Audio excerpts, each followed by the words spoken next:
Bye everyone, I'm stepping down.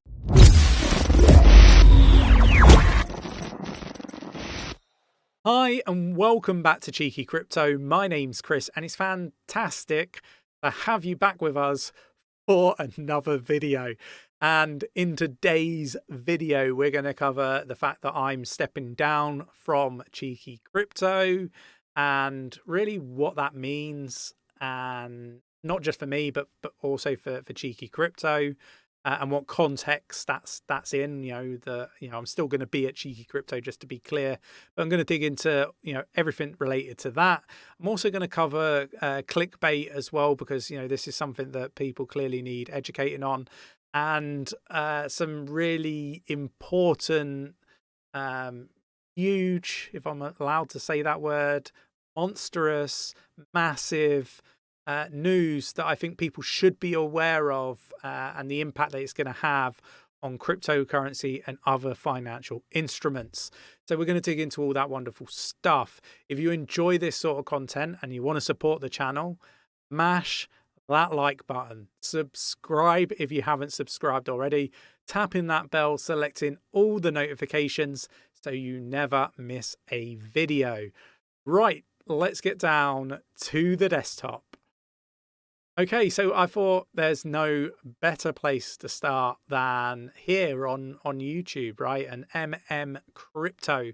So I see positive comments and negative comments in our feed of comments on YouTube, and a few, a minority, talk about us using clickbait and stuff like that. So I thought, it's clear that there is a minority within our community base that need educating on what clickbait actually is. And I wanted to cover that and do these people an absolute fantastic service by not only delivering crypto related news and education. I also wanted to educate people on what clickbait actually is, and dig into that, right? So look, I look at this sort of stuff and I'm like, yeah, this is just awful, but that's just my personal preference. I don't like this sort of stuff, and there's a minority in our community that don't as well. That's not even looking at the content. This is just looking at the thumbnail and the titles.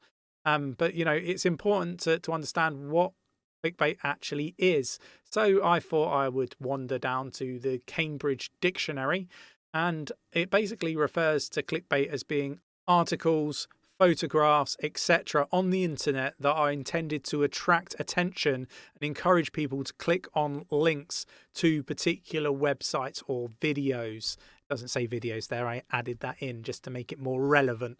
But look, right, if we have a look at our YouTube channel, I mean, if we go here, so we got, must know data, short-term pump, breakout pump, weekly close, buy or sell, crypto change coming, why crypto wins, huge AGIX update, huge Findora update, rally soon, altcoin update, top DAOs, altcoins, top privacy coins. Like, look, right, my point that I need to make, right, if we go back to the dictionary here, is that basically it's anything that encourages attention or encourages people to click on the links. So basically, if we have a look at YouTube just in general, that's everything. Everything is clickbait. Like, you can't argue it, right?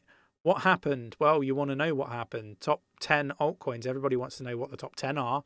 I can see a pretty amazing Bitcoin move.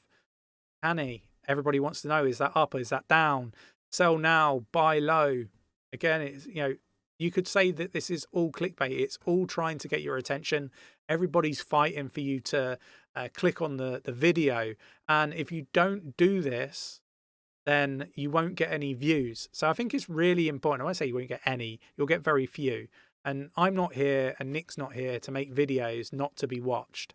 So you got to hate the game, not the players within it. So look, that's just me giving you a bit more insight as to what clickbait is. My views and the points that I'm trying to raise is it's all clickbait, all of it. It doesn't matter what the thumbnail is and what the title is if you like the content that's behind it, that sits beneath it. So, I guess my point that I'm poorly trying to articulate is probably best to just get over what the titles are and what the headlines are, like the actual thumbnails, because it's all part of the algorithm and how it all works in order to get people to click on it. And if you don't like it, don't watch it. I don't click on anything crypto. It's not my cup of tea. Like, I don't dislike the guy. I've got nothing bad to say about the individual. He's doing, he's playing the game like every other YouTuber is, and you have to do it, unfortunately. So, hate the game, not the player, is kind of the message that I want to articulate here. But what do I really want to get into? And I really want to get into oil, not actually physically get into it because that would be awful. But look, right, we've seen oil as high as what, 120 a barrel, and if we go, yeah, so this is like the 1 day chart, right? Currently at $88 now.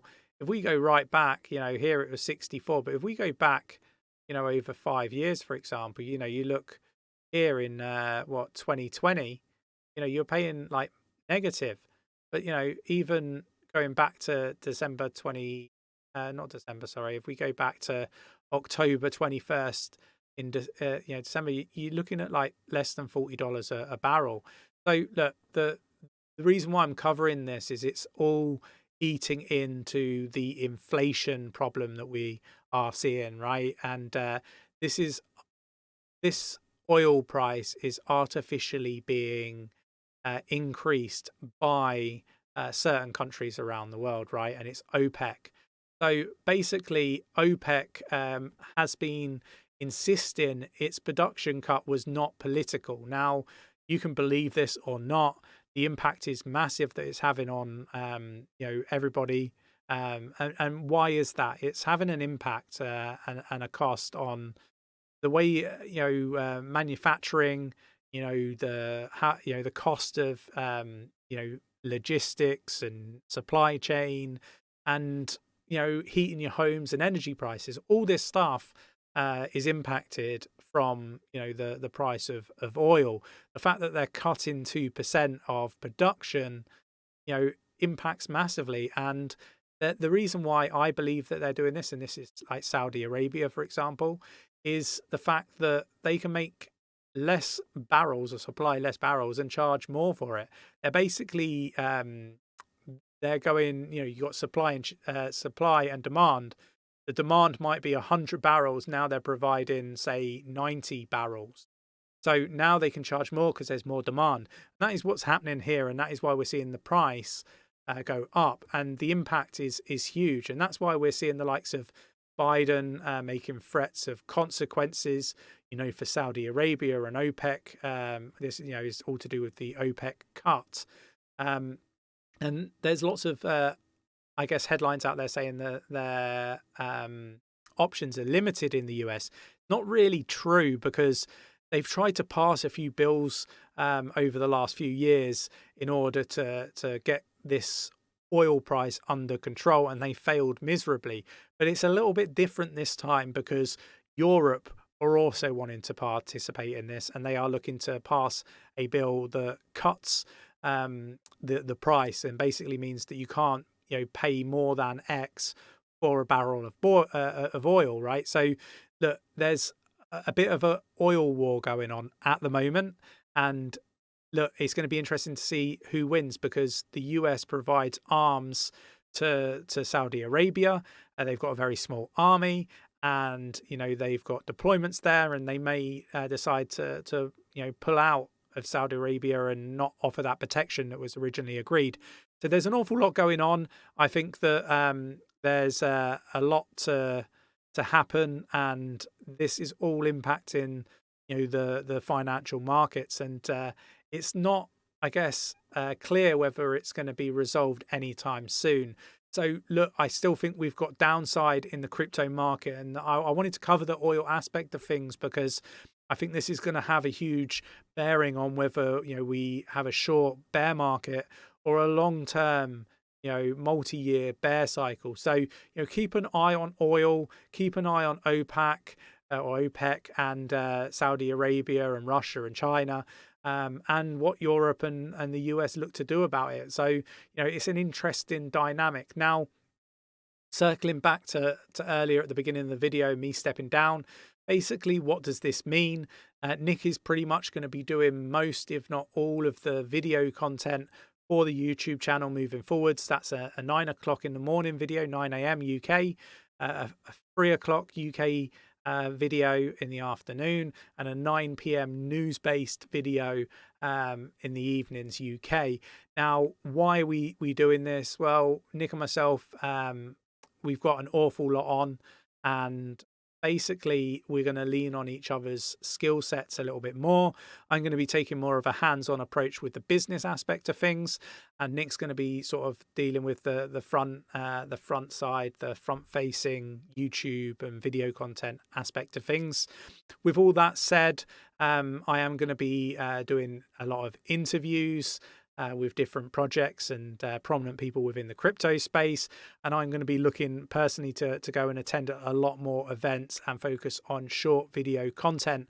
So I'm not sort of taking a full step down, but we are trying to improve the delivery of what we do on the channel, and improve what we can support our community with in the Discord, Patreon, and all the other social media platforms that we operate on. So this should be a really good, positive change for the channel, and I'm really excited to share that news with everybody.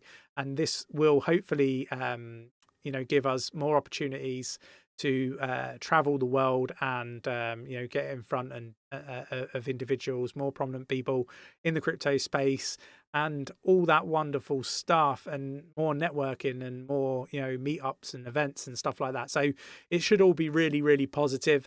Let me know your thoughts and opinions on everything that I've covered in today's video. Let me know your thoughts and opinions on what you would like to see us change on the channel. Really interested to get your views and opinions. Have more meaningful conversations with me in the Discord and Patreon. If you enjoyed today's video, mash up that like button, subscribe if you haven't subscribed already, tap in that bell, select in all the notifications so you never miss a video, and I will catch you in the next one. Take care.